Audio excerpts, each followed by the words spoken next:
जय श्री राम। योगेश अनंत काले सभी सुनने वालों को प्यार भरा नमस्कार। मित्रों, अगर मेरा कंटेंट आपको अच्छा लगता है तो शेयर करें, सब्सक्राइब करें और लाइक का बटन दबाना कृपया ना भूलें। मित्रों, थोड़ा सा आगे बढ़ने से पहले ये दादा के व्यक्तित्व के बारे में जो मैंने डिटेल आपसे की है वो थोड़ी सी और आगे बढ़ाते हैं, क्योंकि मुझे ऐसा लगता है कि राघोबा दादा जैसे व्यक्तित्व को जानना ज़्यादा ज़रूरी है। पंजाब हो गया, हरियाणा हो गया, राजस्थान हो गया, अब यहाँ के जो राजे राजवाड़े थे और यहाँ के जो राणा थे, उनके व्यक्तित्व का प्रभाव भारत पे नहीं पड़ा, तो उनके व्यक्तित्व को ज़्यादा जानने की ज़रूरत मैं नहीं समझता। लेकिन राघोबा दादा को जानना ज़रूरी समझता हूँ, क्योंकि अपने उच्छृंखल स्वभाव से राघोबा दादा को भी पता नहीं होगा कि आने वाले 150-200 साल भारत कितनी बुरी तरह से फंस चुका था, और इसका बीज राघोबा दादा ने ऑलरेडी बोया था। राघोबा दादा मूल हिंदवी स्वराज्य की जो दिव्य संकल्पना थी उससे पहले हटा, फिर उसकी बुद्धि भ्रष्ट हो गई। अब भ्रष्ट हो गई तो जगहसाई भी शुरू हो गई, तो जगहसाई करवा के दादा को लज्जित भी बार बार होना पड़ा। वस्तुतः गोहात के कांड के बाद 1767 में उसने जो मातृशक्ति को कमतर आंका ना, वो उसने सबसे बड़ा गुनाह किया। पुण्य श्लोक अहिल्याबाई के सामने नाक रगड़ने में पता नहीं कितनी बार वो मरा होगा, लेकिन पहली मातृशक्ति को कमतर आंकने का महत अपराध दादा ने किया। वो तो हमारी राजमाता की महानता है कि दादा को इतना होने के बाद भी इंदौर बुला के यथोचित उसका सत्कार करवाया। अच्छा, ये हमारा अहंकार से चूर और ये बुद्धिहीन, वैसे भी मैं बता दूं, अहंकार में चूर जितने भी मनुष्य होते हैं, एक तो वो बुद्धिहीन हो जाते हैं और हमेशा अपने स्वयं के अपयश का कारण वो दूसरों में ढूंढते फिरते हैं। आज भी वही होता है, 250 साल पहले भी वही हो रहा था। इन सब का जिम्मेदार माधवराव को बताकर दादा ने अपने अहंकार को दुलारना नहीं छोड़ा। केजरुद्दीन किसी को अभी याद है? कोई याद भी नहीं करता। ये औकात रह गई है उसकी। हाँ? दादा का वो पराक्रम, वो शौर्यता, अब उसका जो असर है वो 1767 में आते आते समाप्त हो चुका था। भाई, जिंदगी में एक बार एफडी करोगे, मरते दम तक तो ब्याज पे नहीं जी सकते भाई। एफडी, वो गुडविल की जो तेरी एफडी थी वो खत्म हो गई। बार बार कर्म करना पड़ता है और सत्कर्म करना पड़ता है, तभी जाके जिंदगी में आगे सुख आप प्राप्त कर सकते हो। दादा ने ऐसा कुछ नहीं किया। अब 67 आते आते ना विश्वास बचा, ना आदर बचा, ना सम्मान बचा। वैसे सखाराम बापू थे, नाना फडणवीस थे, गोविंद शिवराम थे, हरिपंत फड़के थे। इन जैसे विद्वानों ने दादा को समझाने की अनेकों बार कोशिश की है। गोपिकाबाई तो मैंने बता ही दिया। गोपिकाबाई तो उद्विग्न होकर एक बार जो नासिक चली गई, वो मरते दम तक पुणे फिर कभी नहीं लौटी है, केवल दादा की वजह से। केवल दादा के इस दुर्व्यवहार और दुष्टता के कारण ना मित्रों, पूरा पेशवा परिवार उजड़ गया है। विनाश के बीज तो दादा ने बो चुका था। वो तो ये हमारे सारे शौर्यवान मराठी सरदार थे और विद्वान राजदरबारी राजनीतिज्ञ थे, जिन्होंने मित्रों 1775 से 1818 तक हिंदवी स्वराज्य को जिंदा रखने का काम किया। कड़वा है लेकिन सच है। ये गृह कलह के चलते सारे निष्ठावानों ने भी, सरदारों में भी हलचल मच गई थी। भाई किसको सुने, इस चिंता में सारे पड़ गए थे। सातारा का भोसले परिवार तो पहले ही उजड़ चुका था। ये गोद लेने की जब से प्रथा शुरू हो गई ना खानदान में, वीर्यवान पुरुष भोसले खानदान में बचा ही नहीं। ये नशेड़ी, गंजेड़ी, दुराचारी, आप देखते हो ना, अगर किसी का पिता नशेड़ी, गंजेड़ी या दुराचारी हो तो मित्रों जस्ट उस मनुष्य का वंश देखो।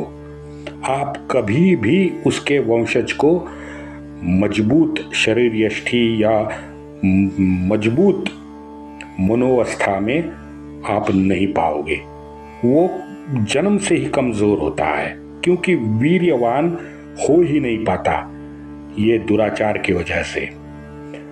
और प्लीज मैं आपके हाथ जोड़ता हूँ, वो हीरा मंडी के जो हमारे सेक्युलर तवायफों की औलादे है ना, उनका सुन के मुझे अपवाद मत बताइए कि हाँ भाई ये तो वेश्या का लड़का था और ये आगे जाके ये बना तो वो बना, वो ये बना।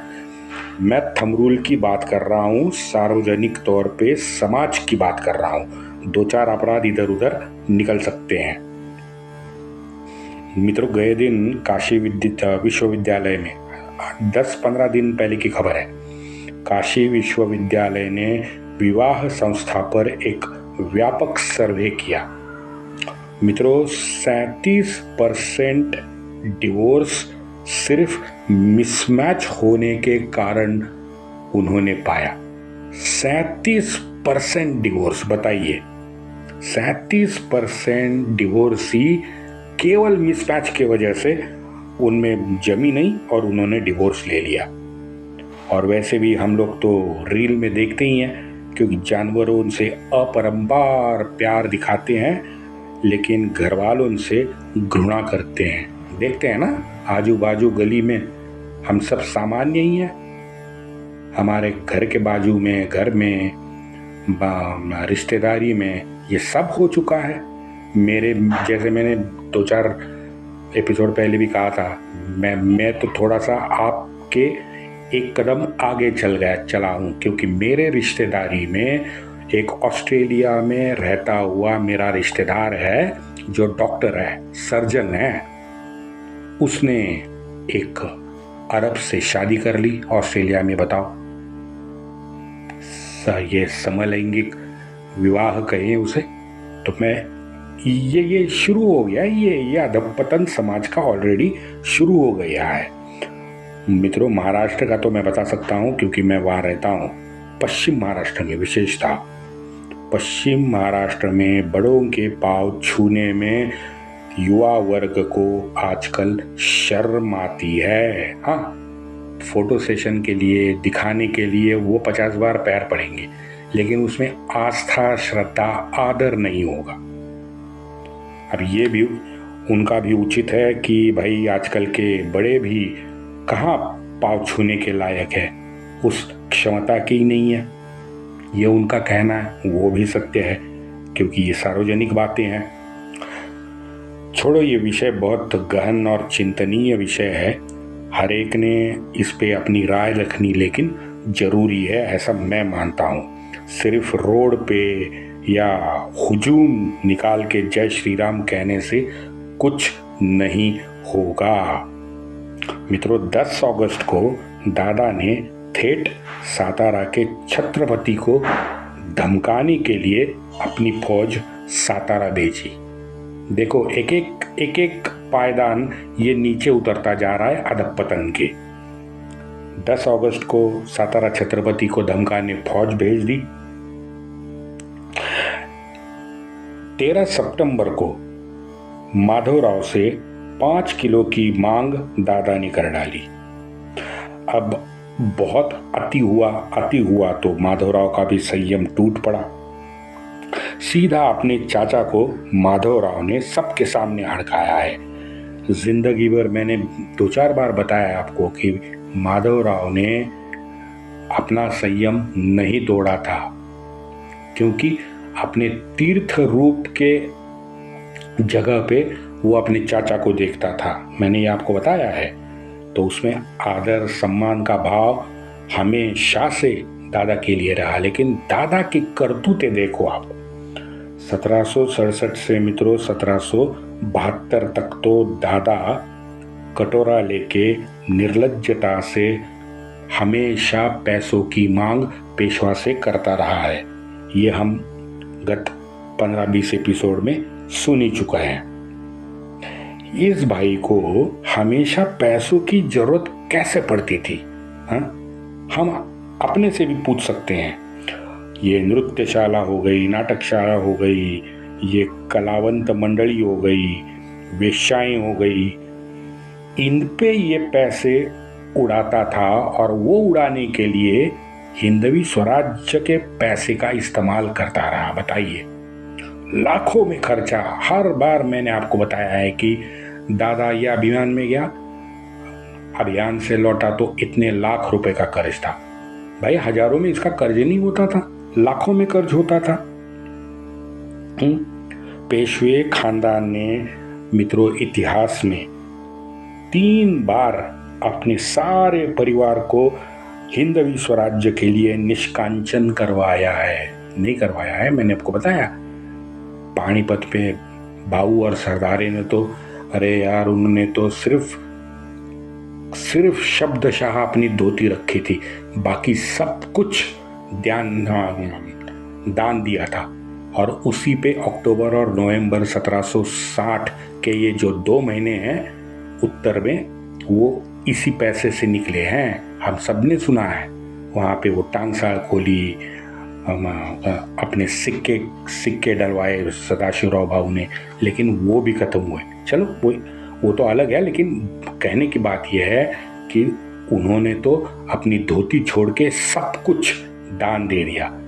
और ये हमारा क्या कहें अब इसको, ये हमारा राघोबा दादा अय्याशी के लिए कर्जे उठाता रहा। बताइए,